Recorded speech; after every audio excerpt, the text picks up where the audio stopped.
Hi, my name is Brian Freed. I'm the Inventor Coach, and we are at Alibaba.com Co-Create 2025, and we are in the Product Pavilion.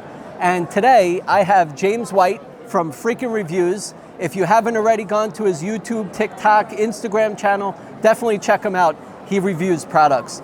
Sometimes good, sometimes not so good, but we are here going through Alibaba.com's platform of products, and we're going to talk about just what makes a great product, how to get in touch with influencers to be able to really catapult your sales and maybe find other influencers and ways to sell your product out there. So James, thank you for joining me today. Thank you, Brian. It's great to be here.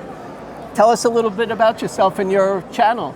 Well, I am from Freakin Reviews, which is on all the major platforms. I review products, consumer-based products, not necessarily beauty or tech, but I review a lot of the stuff that's here, so it's great to see kind of the other side of it, to see the inventors and the resellers, because I usually get it after the fact. I review them. I don't take sponsorships, so they're all unbiased reviews.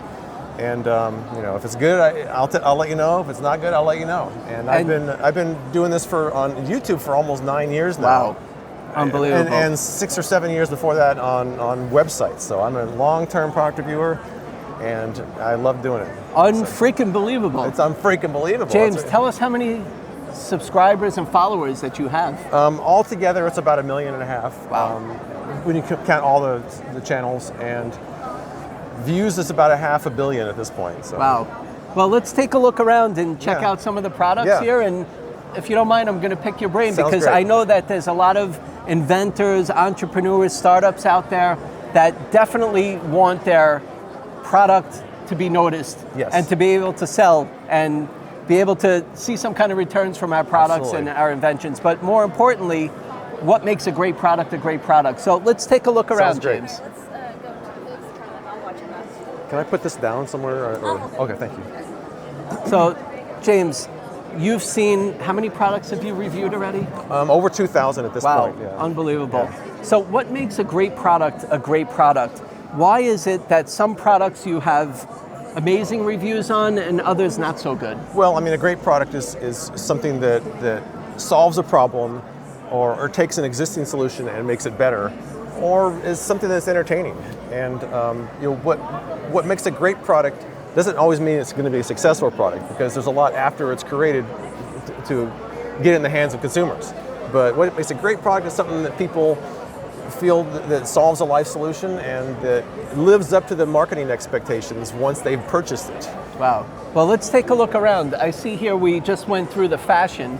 Most likely you're not really... Hey, I'm a high fashion kind of guy. What are you talking Well, look at that. Absolutely. But break out the hair dryers. I need you need one of those, right?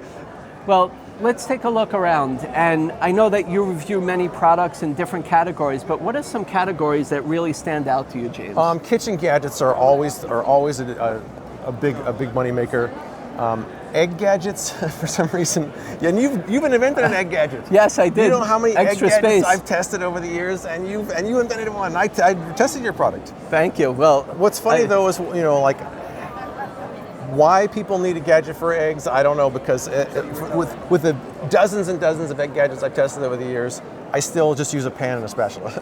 Well, for me, the reason why I invented Extra Space, the collapsible egg tray, is because one night I had no room left in my fridge. I had a bag of leftovers. I couldn't jam it anywhere. And I opened up the carton of eggs and there was one egg left in it. And I said, oh my gosh, I need to find a better way to store my eggs. So I came up with this collapsible egg tray. And you know what? When I'm inventing, I'm coming up with ideas that pretty much a lot of people need. This solves a problem, right? Solves a problem. And what's the window of opportunity? Well, everybody has a kitchen. Most likely a lot of people have eggs. Yes. Right? So that's why I kind of find that mass market niche. Well, I was referring to people that prepare eggs that aren't necessary, but your storage, and that's always an issue. Those cartons can take up a lot of space. You only have 2 eggs. You solve that problem. Absolutely. So. James, there's so many people that are working on their inventions and their ideas, their products. How do we get somebody like you, an influencer, to be able to review our product? I mean, the best way is to know that the influencer is a good fit for what you're doing. Like I made a joke about hair dryers. Don't don't send a bald man an email asking to review his hair dryer, because that ain't gonna happen. You know, I have a rock lawn here in Vegas, and I always get people wanting me to review their lawnmowers. You know, I don't have a lawnmower. I don't have grass. I don't have grass. So find people that are a good fit for your demographic, and find people that are actually reviewing products in a genuine way, because there's a lot of people out there that just review everything and everything they like. That's not, people don't take that seriously. So, you know, find a good fit, take the time to research the people that you want to review your products, and you'll have a much better luck in connecting with someone who's a good fit. Now, I know you buy your products. You don't take endorsements, you don't sponsor, nobody's sponsoring you. Right. You're buying products. So your first impression, so as we're walking through, and let's take a look here, you see there's products that are in packages. What's a first impression to you? What makes a kind of an important review and a reason why you give somebody a good review? I mean, the benefits, the way the package looks, what's that first impression for you, James? I can tell you right here, I actually reviewed a product just like this. And this solves a problem as well, because this allows you to listen to music without being isolated from your surroundings. You can hear your surroundings. I know people that actually have small openings in their ears, and traditional earbuds don't work. They don't want to be disconnected. So to me, I said this, you know, how good is the quality of this? Because if it could be a decent quality, that could solve a problem for some people. So I loved this product. I actually, it was in my top products of the year that year. So, and then you have packaging, and you take a look and you see the different benefits, and whether it's in a package or it's online when you're purchasing, how important are the benefits and the instructions? Well, the instructions are obviously a big deal, because they have to be clear. And sometimes I think the person writing the instructions doesn't always take into consideration the wide variety of people trying them out. Some people might be using a product one way when other people are using it a different way. And the packaging should, you know, on the shelf, obviously you need to make claims that people are going to be compelled to pick that up and reach for it. You know, what I often ask inventors when they want me to review the product, and I'll say, what makes this different than all the other products in that category? And sometimes they don't have an answer. So I'm like, well, why would I review it then? Right. There's already dozens out there. But if they say, oh, mine does this, nobody else does that, that's what I'm interested in.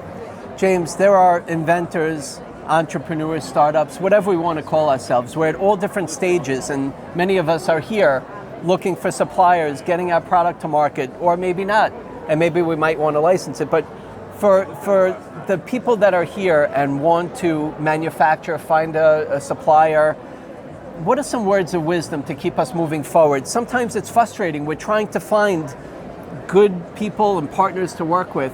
Maybe you can help us with some words of wisdom to keep us moving forward. Well, I mean, really, I think you have to take into consideration give the people what they want, to quote the OJs and the Kinks. I don't know who was first, but give the people what they want. You know, listen to consumers, because, you know, when you get so entrenched in all the details of the production and the invention, you tend to sometimes lose what the consumer's seeing. You know, like, yes, it might have this great material, but does the product actually meet their needs? You know, don't get so lost in the production process that you forget that there's a consumer out there using it. Makes total sense. Yeah. Thank you so much, James. If you're not a subscriber, go check out James White, Freakin Reviews. My name is Brian Fried. You can find me at brianfried.com. You just have to spell my name right, BRIANFRIED.com. Not brain fried. No, many people spell my first name BRAIN, then I am brain fried, but I guess it's appropriate for an inventor like me. So thank you. We'll see you soon. Take care, guys.